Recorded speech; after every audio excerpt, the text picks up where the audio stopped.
Boa tarde a todos. Saudar os nossos parceiros de mesa, todas as autoridades, deputados parlamentares, deputados federais, deputados estaduais. Saudar o presidente, José Antônio Farenzena, juntamente com o presidente Fernandes e o presidente Edinho, que são presidentes de sindicatos do Fisco, Santa Catarina, Paraná, Minas Gerais, além de todas as autoridades presentes, todos os colegas do Fisco presentes. Vou consolidar a saudação a todos na pessoa do deputado Reginaldo Lopes, a quem tive a oportunidade de acompanhar durante 19 audiências públicas, coordenando o grupo de trabalho de debates da reforma tributária na Câmara Federal. Absoluta predominância das audiências no plenário 2, a última delas, no dia 6 de junho, quando foi lido o relatório do grupo de trabalho. Parabenizar o deputado Reginaldo e todo o grupo de trabalho, juntamente com o deputado Aguinaldo, pelo enorme esforço para a construção do texto da reforma tributária.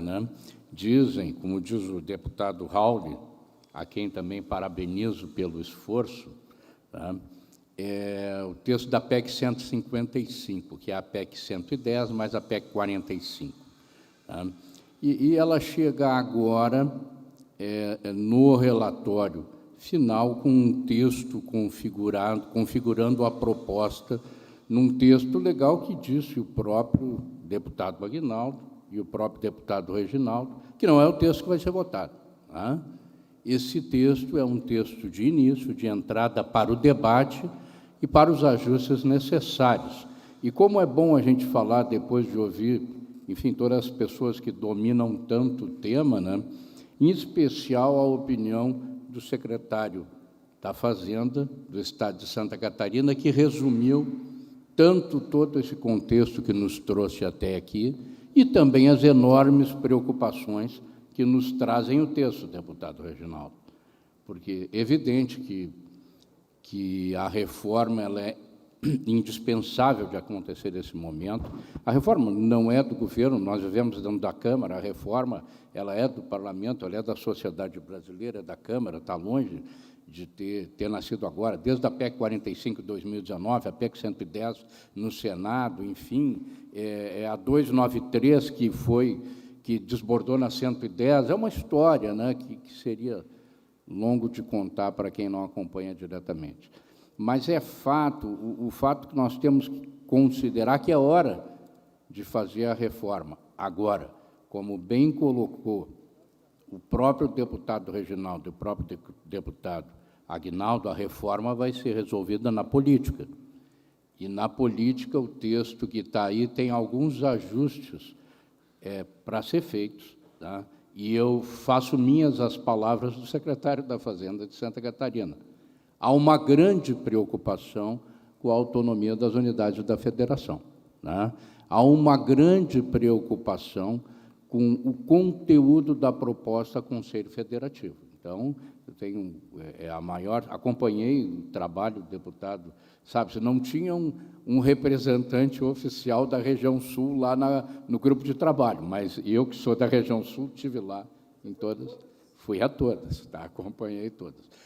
O que eu posso dizer? A reforma ela está na condição de sair, me parece, é a impressão que me passa, que está na condição de sair, mas precisa ajustes. O Fisco Nacional entregou um documento ao deputado, enquanto coordenador do grupo de trabalho, ao relator Aguinaldo Ribeiro. Eu pediria que tu colocasse o PDF a ele, que é esse documento aí. Esse documento, ele diz sim a um pacto das entidades nacionais do Fisco, pensando em princípios de um sistema tributário em defesa da sociedade. Todo mundo sabe as dificuldades, os problemas técnicos e políticos que tem na implementação dessa reforma tributária. Por exemplo, não ficou segredo para ninguém aqui que a carga tributária do Brasil, hoje em mais de 50%, em torno de 50%, é financiada por impostos de consumo, os impostos indiretos, aquele que o cidadão, predominantemente o cidadão trabalhador, paga e nem sabe que paga, né? Ele não sabe que paga, não sabe quanto paga, e muitos de nós não conseguem apurar o quanto pagam de imposto no celular que compraram, né? Pois bem, 50% do financiamento da nossa carga é feito em cima desses impostos, que são predominantemente extremamente desiguais, né? Tendo em vista que o cidadão que ganha R$1.000 paga o mesmo imposto que o cidadão que ganha R$1 milhão, né? E esses impostos promovem a desigualdade e, por razões técnico-políticas, posso dizer assim, deputado Reginaldo, por razões técnico-políticas, nós não vamos conseguir tratar essa questão agora, né? Nós vamos conseguir operacionalizar os impostos de consumo de uma forma muito mais racional, muito melhor para o Brasil e para a sociedade, mas sem atacar o centro do problema, que é efetivamente a máquina de fazer desigualdade que o nosso sistema tributário representa, a máquina de fazer os abismos de desigualdade. Então, isso a gente retratou no nosso documento, né? E colocamos claramente que a reforma tributária não pode ter como único objetivo a simplificação. É preciso que ela busque uma distribuição mais justa da carga tributária, a eliminação dos benefícios fiscais ineficientes, a redução das desigualdades sociais e regionais e o fortalecimento do Pacto Federativo e do desenvolvimento nacional sustentável, a geração de empregos, a renda e o fomento do empreendedorismo. Isso posto, por meio desse documento, a gente apresentou alguns pontos fundamentais ao grupo de trabalho. Respeito incondicional ao Pacto Federativo, preservando a autonomia dos entes federados na gestão tributária em sua jurisdição, no que tange à administração, fiscalização, arrecadação, cobrança, fixação de alíquotas e julgamento administrativo tributário. Bom, esse item 1 aqui, ele não está plenamente numa avaliação prévia que fizemos, amparados no texto do relatório inicial da reforma, né? O Conselho Federativo acaba concentrando parte dessa autonomia, que exercer de forma compartilhada é um processo bastante difícil, se não impossível. 2, a manutenção no âmbito do ente federado de todas as competências e atribuições relativas à administração tributária e seus servidores. Por que nós consideramos importante? Vocês têm assistido recentemente pela mídia, em todos os meios de comunicação, o quanto é importante a autonomia da administração tributária para a garantia da rigidez do processo tributário no território nacional. 3, o julgamento administrativo e tributário dos entes federados exclusivamente por servidores efetivos das administrações tributárias que detenham a competência do julgamento administrativo. E a questão do julgamento administrativo está se misturando um pouco além do que a gente pensou no Conselho Federativo, porque a gente estava pensando que ele ia ficar basicamente no alinhamento das decisões, né? No alinhamento de jurisprudência das decisões, mas ele está entrando um pouco no julgamento de segundo grau, indo à competência, indo além do alinhamento de jurisprudência, né? O 4 é a garantia do provimento exclusivo para os servidores efetivos da administração tributária na gestão tributária do respectivo ente federativo, inclusive na eventual instituição de órgão interfederativo. O que nós queremos dizer com isso? Existe o Conselho Federativo, ele é a administração tributária, ele tem que ser composto por administração tributária e, no exercício integral de suas atribuições, só pode ser exercido por administração tributária. Isso a gente precisa ser aperfeiçoado também no texto, né?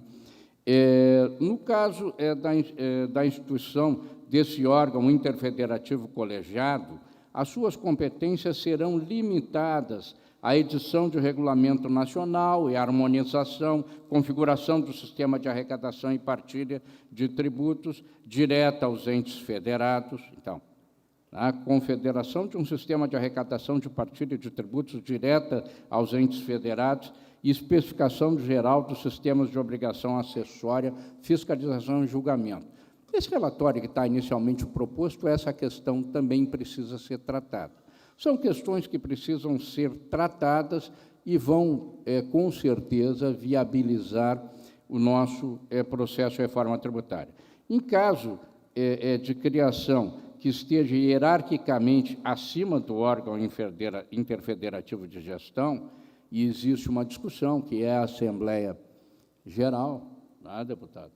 E estas, sim, ser compostas efetivamente por membros voltados à linha de comando da administração tributária, como governadores, ministros, secretários de Fazenda, enfim, que sejam totalmente ligados ao processo de receita. Esta posição do fisco, firmada pelo Pacto de Brasília como um princípio de apoiamento à reforma, ela é firmada por todas as entidades nacionais do fisco brasileiro, desde o município até a União, né? Então, a representação vem da representação municipal, a representação estadual, a representação federal. São 8 entidades que estão firmando esse documento. Eu tenho uma outra apresentação ali que desce um pouquinho ao detalhe dos artigos que estão no relatório que foi publicado no dia 22. Eu acredito que vou dispensar aquela apresentação para que não se estenda o meu trabalho, porque acumulou um pouco, o presidente Zeca acumulou um pouco tempo, atrasou um pouco, né? Tá? E, então, eu não vou entrar naquele detalhe com a plateia, mas eu espero que tenha conseguido expressar, através da leitura do compromisso do Pacto de Brasília, que é um compromisso do fisco nacional com a reforma, e que penso que será exercido, e nós somaremos os esforços para que se construa, enfim, a melhor reforma possível. E alguns outros quesitos, então, que não pude mencionar a vocês, dizer que sim, a reforma é boa, é necessária, ela precisa ser feita, a reforma para o Brasil, não é a reforma do governo, tenho certeza, é a reforma do Congresso, porque corro ao lado desse processo há alguns anos, né? Mas acho que, para que ela venha a prosperar, dentro da palavra que proferiu o deputado Reginaldo, coordenador do grupo de trabalho, e o deputado Aguinaldo, relator, não é esse o relatório que deve ser votado, a gente precisa trabalhar para ajustar, estamos nos colocando, deputado Reginaldo, à integral disposição da comissão para que se possa levar essas contribuições e, enfim, chegar na melhor reforma possível. A perfeição é uma meta, né? Tem um monte de coisas para ser feitas para que se possa chegar no ponto, mas para que se possa chegar na melhor reforma possível, nós nos colocamos à integral disposição dos membros da comissão. Obrigado pela atenção de todos.